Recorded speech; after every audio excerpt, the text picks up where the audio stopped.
최근 폴란드와 체코가 신규 원전을 건설하는 사업을 진행하고 있는데요. 체코 폴란드 원전 사업 수주전은 현재 한국, 미국, 프랑스 간 3파전으로 진행되고 있습니다.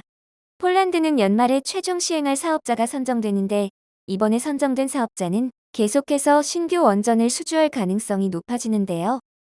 그런데 최근 미국 측에서 원전 수주전과 관련해 미국의 원전 수주에 한국이 협력해야 한다는 말이 나오고 있습니다. 한국이 협력해서 원전 수주를 같이 한다면 좋은 시너지를 낼 수 있다는 것이죠. 그러나 미국의 속뜻은 이게 아닙니다. 미국은 이렇게 말하면서도 한국을 원전 파트너가 아닌 그저 하청 업체 격으로 부려먹으려 하고 있습니다. 현재 한국은 미국 측의 이런 뜻을 알면서도 협업을 피하기가 힘든 상황인데요. 어차피 한국은 독자 수주를 하더라도 다양한 이해관계를 고려했을 때 미국 원전 업체를 아예 배제할 수가 없기 때문입니다. 그렇다면 아예 한국은 이를 이용해서 미국과 한 팀으로 협력하자고 밀어붙이는 게 더 나은 상태인데요.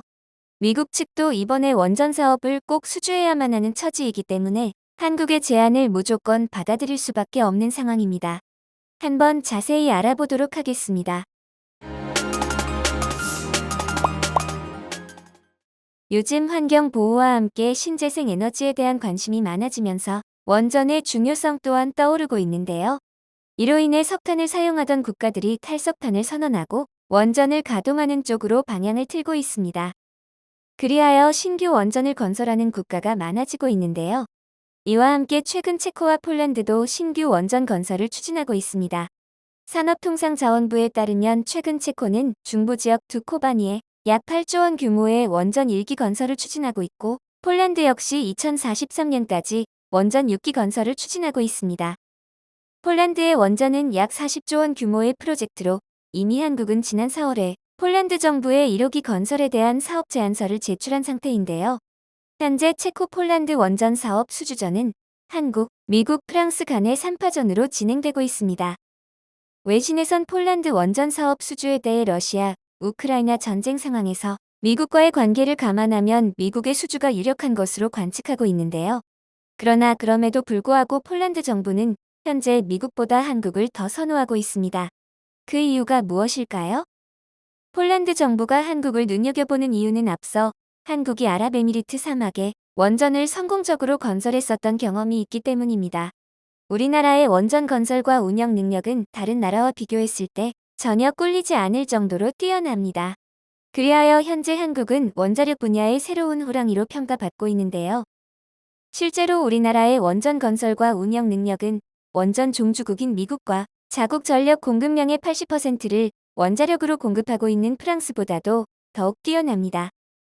국제원자력기구에 따르면 최대 발전 가능량 대비 실제 발전량을 나타내는 원전 이용률이 한국은 92.57%로 세계 평균보다 월등히 높습니다. 또한 불시정지 등으로 발전하지 못하는 비율인 발전 손실률에서도 한국은 0.3%로 세계 평균이 5.2%이고 미국이 1.2%인 것에 비해 훨씬 낮은 것으로 나타나고 있습니다.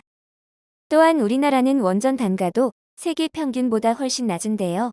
UAE의 한국전력이 원전을 성공적으로 건설했을 당시 우리나라는 세계 최저 수준의 건설 단가를 보여줬습니다.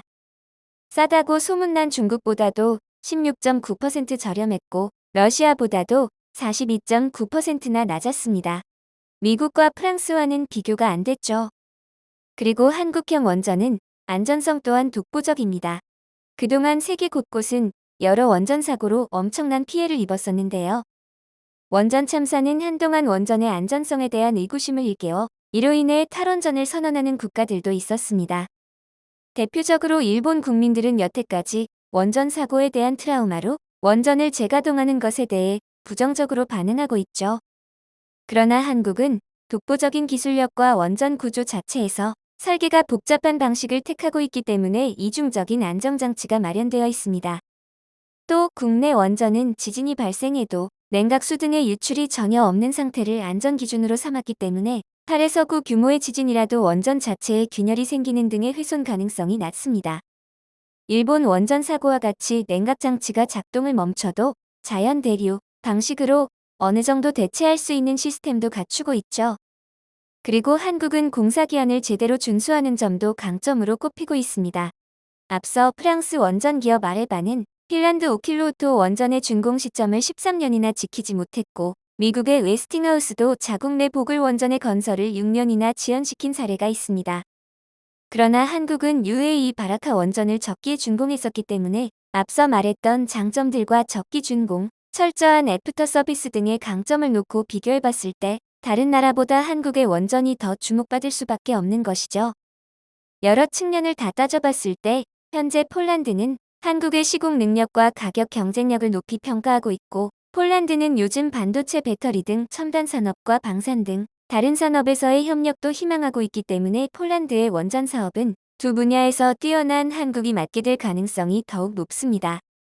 그런데 최근 미국 측에서 폴란드 원전 수주전을 한국과 미국이 협력해야 한다고 말하고 있습니다. 이번에 폴란드 원전 수주전에 뛰어든 웨스팅하우스 관계자에 따르면 미국은 정치 외교력과 원전 설계 기술, 사업 과정에서 금융 조달 역량이 뛰어나기 때문에 원전 시공 능력이 뛰어나고 공급망 분야에서 경쟁력을 갖춘 한국이 만나면 상호 보완 효과가 상당하다는 것인데요. 원전 전문가는 한미가 협력하면 전 세계 원전 수주 시장에서 백전백승할 수 있다고 주장하고 있습니다. 이러한 미국의 주장도 맞는 말이지만 미국이 한국과 같이 협력하고 싶어하는 이유는 이번에 원전 수주를 하지 못할 수도 있다는 불안감 때문인 것 같은데요. 이번에 폴란드 원전 사업 수주전에 뛰어든 곳은 미국의 웨스팅하우스입니다. 2018년에 캐나다 사모펀드인 브룩필드는 웨스팅하우스를 인수했었는데요. 현재 사모펀드 특성상 수년 내 매각을 해야 하기 때문에 현재 웨스팅하우스는 기업 가치를 높이기 위해서라도 앞으로 예정되어 있는 원전 사업을 꼭 수주해야만 합니다. 한국에게 원전 사업 수주를 빼앗길 바엔 협력하여 같이 하는 게 더 낫기 때문에 그럴싸한 이유를 대며 원전 사업을 같이 하는 게 더 큰 시너지를 낼 수 있다고 이야기하는 것이죠. 그러나 한국은 단독 수주가 충분히 가능한 상황이라 굳이 미국과 손을 잡을 이유가 없습니다. 또한 미국이 프랑스가 아닌 한국에게 협력을 요구하는 이유는 한국의 시공 능력을 이용해 하청업체처럼 부려먹기 위한 속셈도 포함되어 있기 때문에 한국은 단독 수주를 하는 것이 더 이득입니다. 하지만 한국이 독자 수주하더라도 현재 미국과 다양한 분야에서 얽혀있기 때문에 여러 이해관계를 고려하면 미국 원전 업체인 웨스팅하우스를 사업에서 배제할 수는 없는 상황입니다. 그렇기 때문에 차라리 미국의 제안처럼 한미가 협력해 한미 모두 윈윈할 수 있는 방법을 찾아야 하는데요. 현재 팀 코러스 전략이 가장 유력한 방법입니다. 팀 코러스를 구성해 한국과 미국이 같이 원전 사업을 하게 된다면 폴란드 정부도 이를 반길 것이고 미국은 원하는 대로 원전 수주를 하게 되며 한국도 미국의 눈치를 볼 필요가 없게 됩니다. 단독 수주를 하더라도 미국의 눈치를 봐야 되는 상황보단 팀 코러스를 구성하는 전략이 현재로선 최선의 방법인 것 같습니다.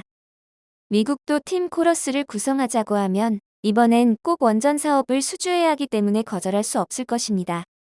다양한 이해관계가 얽혀있는 것 때문에 단독 수주를 못하게 되는 것이 아쉽긴 하지만 오히려 앞뒤를 생각했을 땐 미국과 협력하는 게 더 좋은 일이 될 수도 있습니다.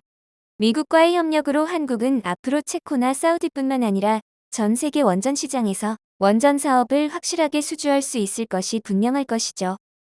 한국이 이번 원전 협력을 통해 폴란드와 배터리 반도체, 방산 등 여러 산업 부분에서 협력하기를 기대해 봅니다. 영상을 끝까지 시청해 주셔서 감사합니다. 구독과 좋아요는 영상 제작에 큰 힘이 됩니다.